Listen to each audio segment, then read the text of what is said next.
All right, DC fans, here we go. James Gunn made his rounds on the YouTube today, checking out Boba Talks, New Rockstars, Screen Crush, Emergency Awesome. I had a chance to watch all of them, listen to them, and now I'm going to discuss them with you because it doesn't sound like we're getting anything that we suspected, and that is part of the genius of what James Gunn is doing with the DCU. This is some cameo-ridden, hey, look at that over there, event saga that he's building. He is building a world more similar to the Lord of the Rings, more similar to Star Wars under George Lucas, that is. Something along those lines, less spectacle like MCU and more long, driven out stories that will stand the test of time, because ultimately he wants his movies, the DCU movies, to last forever and not just be one and done. He doesn't want you to move on from them after the other. He wants you to dwell on them, think about them, rinse and repeat. And that's what he's doing. And he won't repeat. That's something he made very clear also, is he will not be repeating villains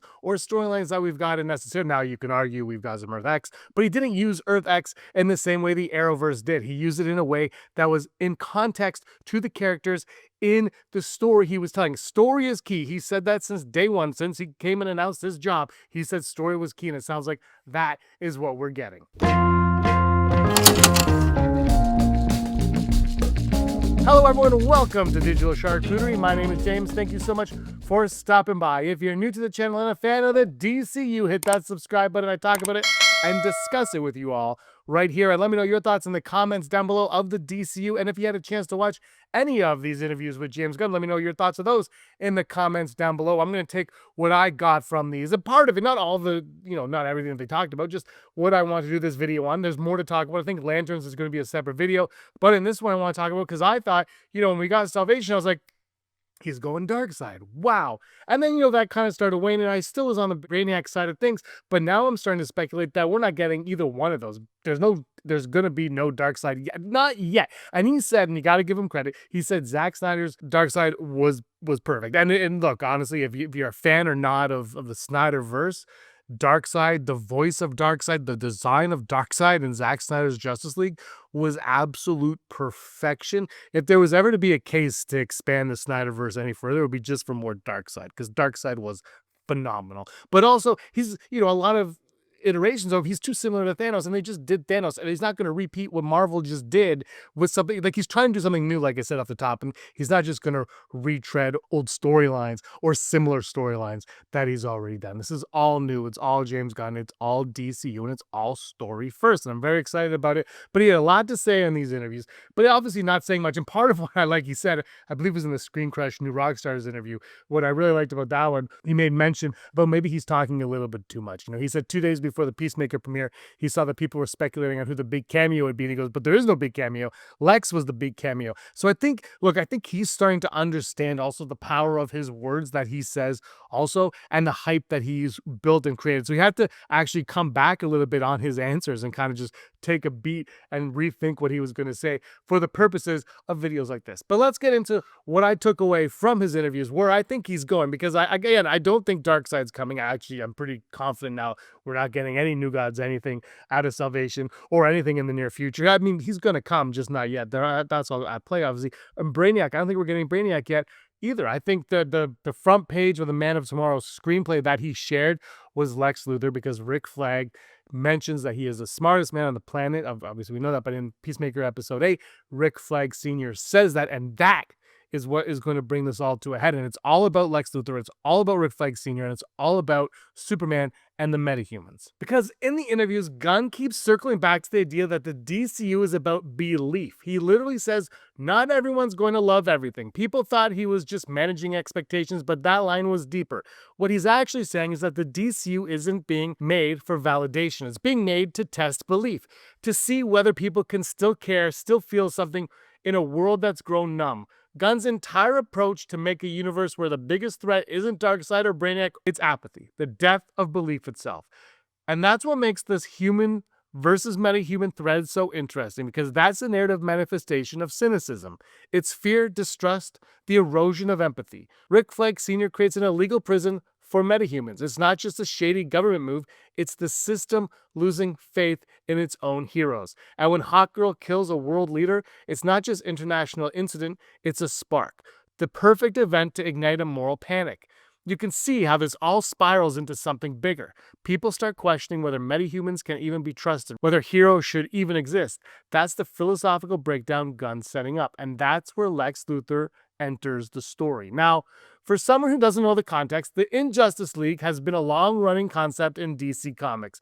Basically, it's Lex Luthor's version of the Justice League. Sometimes it's called the Legion of Doom, sometimes Injustice Gang, but the idea is the same. It's a coalition of villains united by one thing: control. Lex doesn't just want to destroy Superman or outsmart Batman, he wants to replace the Justice League with something that works on his terms.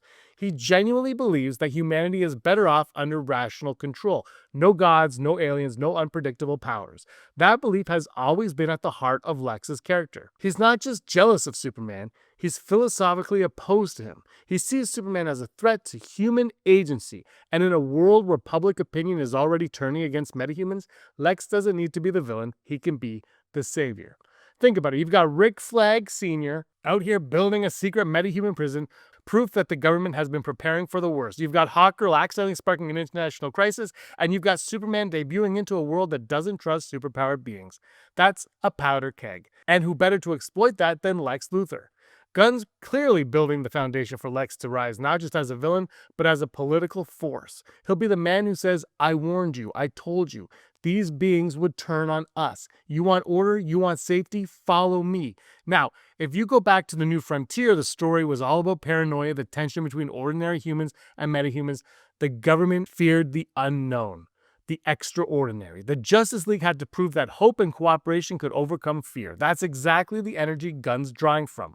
The idea that Superman isn't just fighting enemies, he's fighting for the soul of the world. And if the DCU is about belief versus apathy, then Lex is the embodiment of the apathy, the rational nihilist.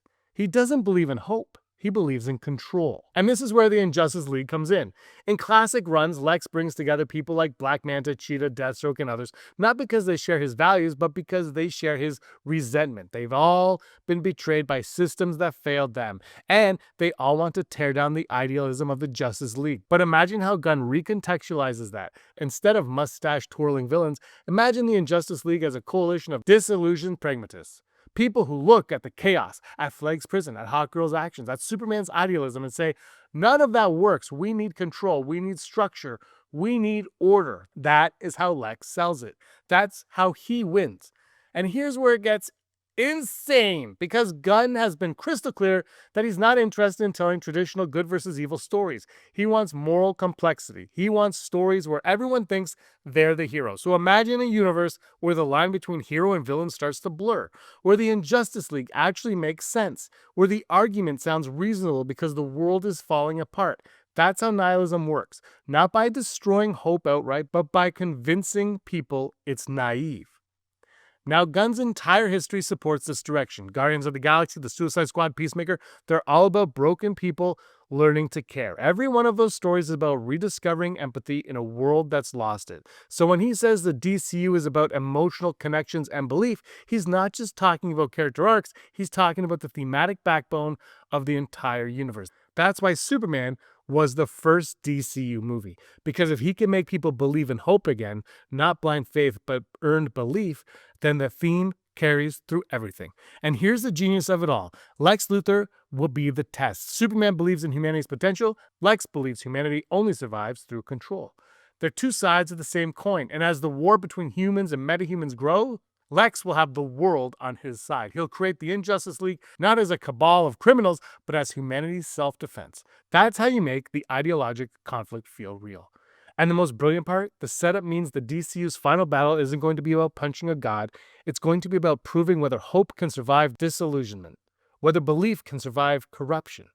Gunn's basically crafting a universe where every villain, every moral dilemma, every act of violence is just another face of the same enemy, the loss of faith in goodness.